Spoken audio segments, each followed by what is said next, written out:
At 10 years old, I picked up a guitar and I started playing punk music. The last song I wrote was about my struggle with depression and anxiety. Depression is almost like a parasite. It just kind of eats you up from the inside. I was working a dead-end job. I was working just to pay my rent. I'd be on my computer until 2 in the morning sending out resumes.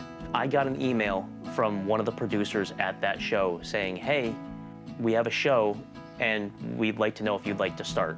I put in a 2-week notice and said, it's actually a 1-day notice because I'm just leaving.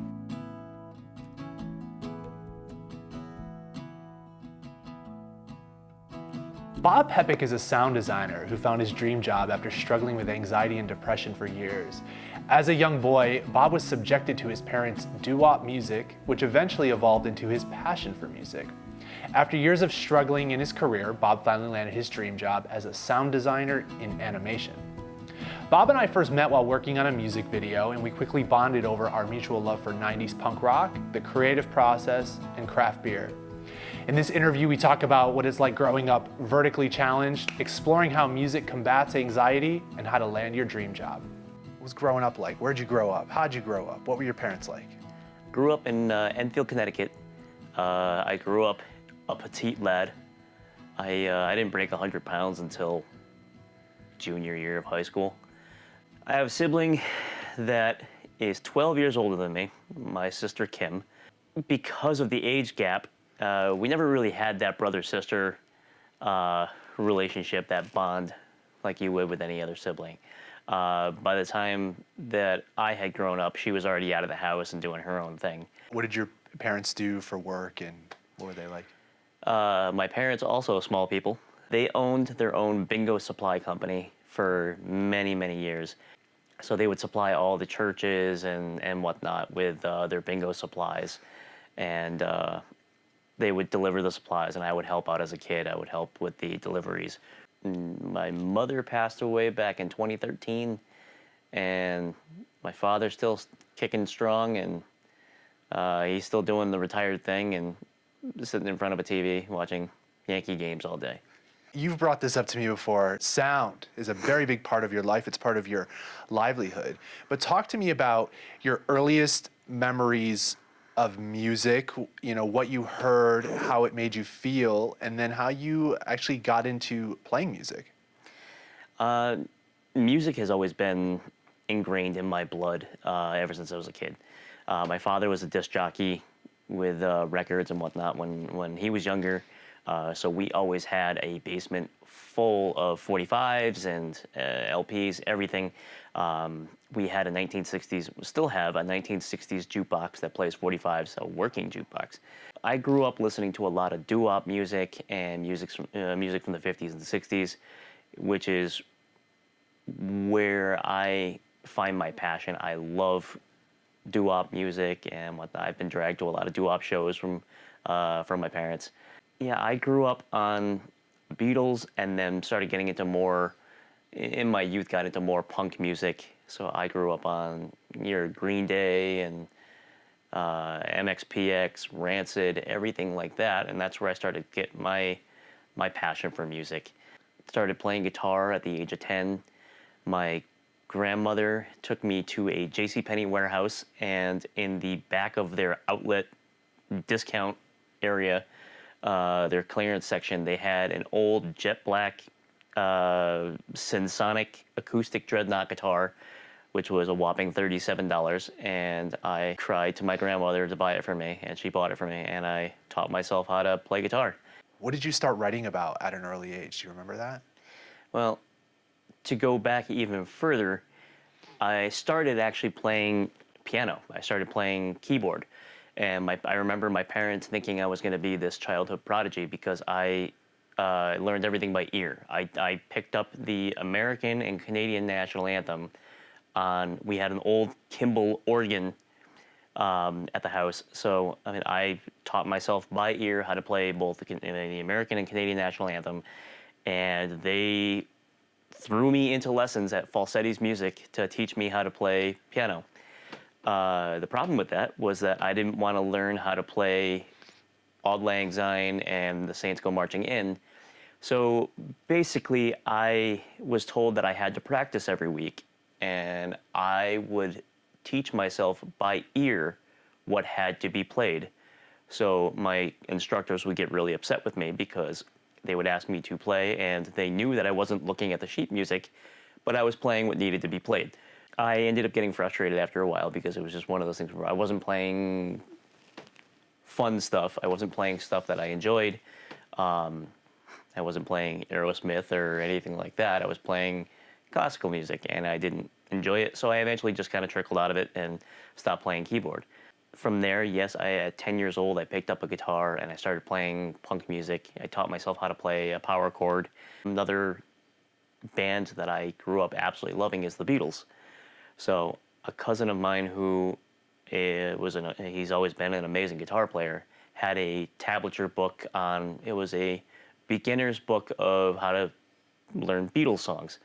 So I taught myself how to read tablature, how to read a chord, and seeing that the Beatles used every single chord known to man, it was a good stepping stone for me to actually learn how to play chords as opposed to just the rudimentary power chord. That got me to be a more well-rounded acoustic player, and then I started writing my own music. My own music was more your lovey, sappy music, and then I got cheated on, and then everything took a hard left, and everything started becoming heartbreak and melancholy. The last song I wrote was the single that I released last year called Silver Lining, about my struggle with depression and anxiety.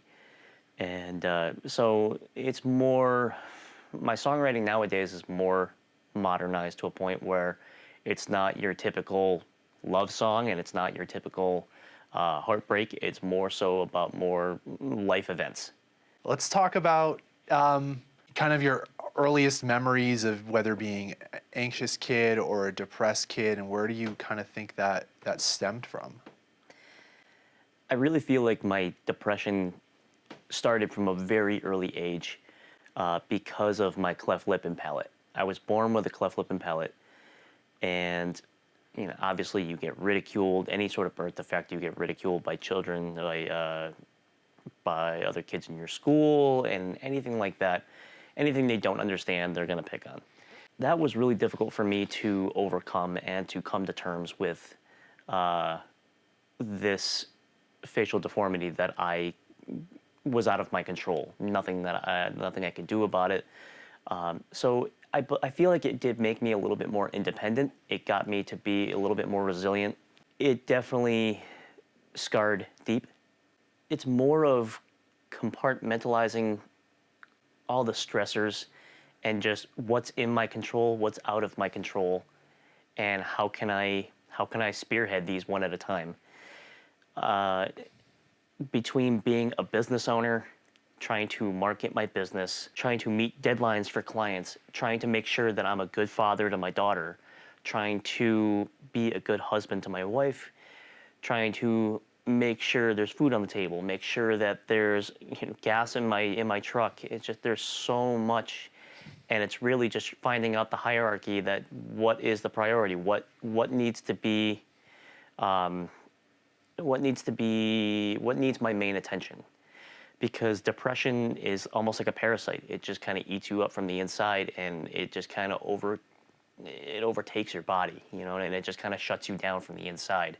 You can't please everybody, and you can't tackle everything. So the small stuff, you can't sweat it. You need to, because the small things will add up and they'll eat away at you. Is there anything that you do as kind of an outlet to, so if you see you're stressed or you're depressed, something that is there like a go-to for you? Music has always been a good outlet for me. It's always been a relieving point to help me either calm down, to take my mind off of things, whether or not it's playing music that I love or listening to music, either or. Whether or not, again, it's picking up my guitar and just escaping to a calmer mental point. Just seeing my daughter grow up, and there's something new every single day. and she can turn the worst day into the best day. What are you doing these days, Bob? Let's talk about your career. What was the light that went off in your head where you're like, that's what I want to do? Well, I always knew that I wanted to be in the audio industry, if you will. I just never knew that I never thought that would be a permanent career for me. I never saw myself being 80 years old trying to play on a stage. So I knew there had to be a more permanent gig for me. I used to work for the world's largest camera repair facility, and I was there for about 7 years and worked my way up the ranks, and they ended up relocating to Mexico. Because they relocated, we all got laid off, and that gave me the push to pursue my career, or pursue a career in a passion. So I moved up to Boston. I was there for about 5 years, and I took a handful of internships to do audio post-production, or audio for film and TV. I initially started schooling. I did a certificate program at Berklee College of Music for orchestration for film and TV. So writing music for film and TV. The problem with that, what kind of drew me away from it, is whenever you get into the industry, usually you're doing things for free or no money. And even though I graduated with a 3.96 GPA at Berklee College of Music, which I was all proud about, I loathed the industry when I got into it. I started working on some student films, writing music for student films. And normally when you work with a student, you get somebody that really doesn't know music. If they're a film student, they're more of a film student, not a music expert. So they would tell me, hey, can you write me something that's going to be a little bit more upbeat, or write me something that's happy? Yeah, let me just scrap 20 hours worth of work and let's try something else. So that went on a couple times, and I just decided, you know what? No, I'm not going to go that route. So I decided to go towards sound design, which was creating sound effects and mixing audio levels for film and TV. And it was so much more gratifying when a creative director or a client would tell me, hey, I don't like that gunshot sound. I'm like, oh, okay, cool. How's that one sound? Oh, it sounds good. Okay, great. Okay, that took me 5 seconds, as opposed to the 2 hours that I just had to trash for writing music. So I took a handful of internships up in the Boston area, and I landed my first job as a dialogue editor for an NBC Saturday morning cartoon called Astroblast. It was a bunch of animals that had a smoothie stand in space. Funny show. It lasted, I think, 2 seasons, but as a dialogue editor, I would fill in for the sound designer when he took his vacation. I ended up getting hired as a sound designer at an animation studio doing all the Lego Star Wars stuff. From there, Lego had a big mass layoff. We all lost our jobs. And so once again, back in the unemployment pool. But I took it upon myself to start my own career as a sound designer. I'm doing a series for an animated series called My Magic Pet Morphle.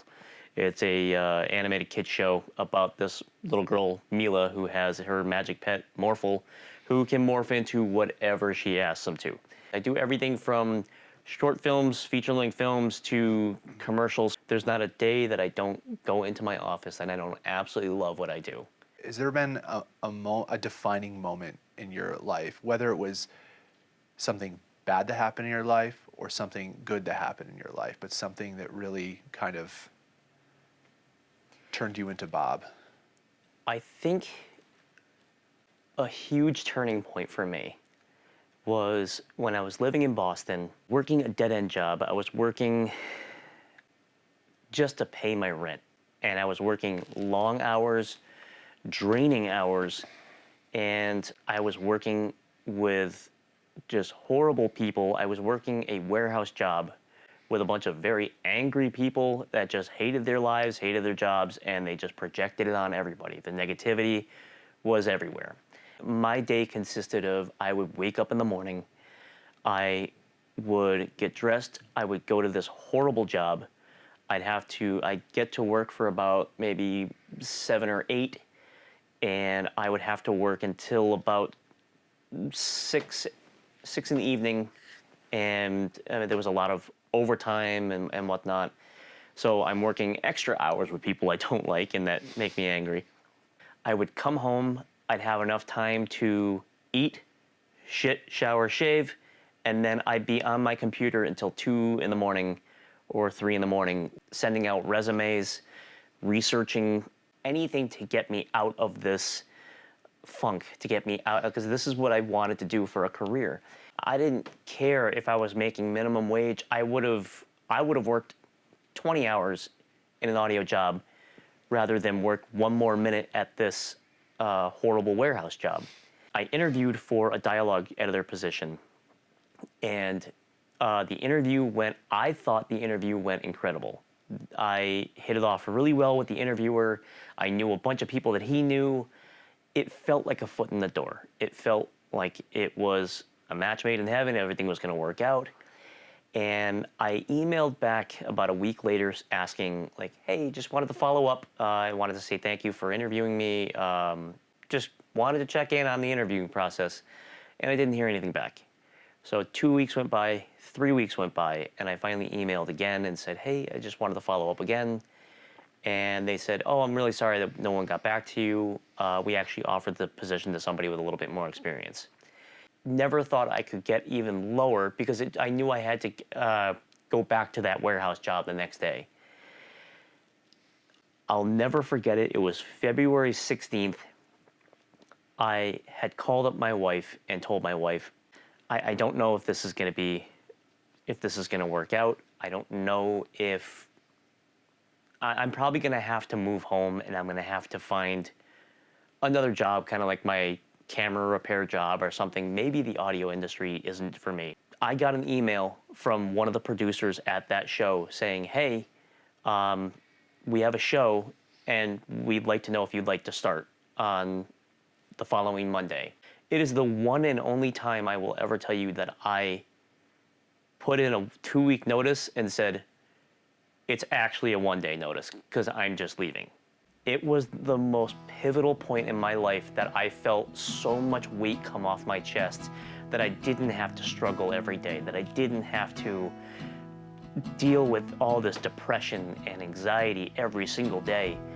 And it just compounds and it's debilitating. Knowing that I was gonna have my first foot in the door, I was gonna have my first step into the career that made me who I am today, sounds so trivial and so small, but was such a huge part of my life. Words of wisdom, words of advice, just for something that you've learned, life advice, something you would tell your daughter. Find your passion and just hit it head on. Just spearhead it and don't stop until you are happy with what you're doing.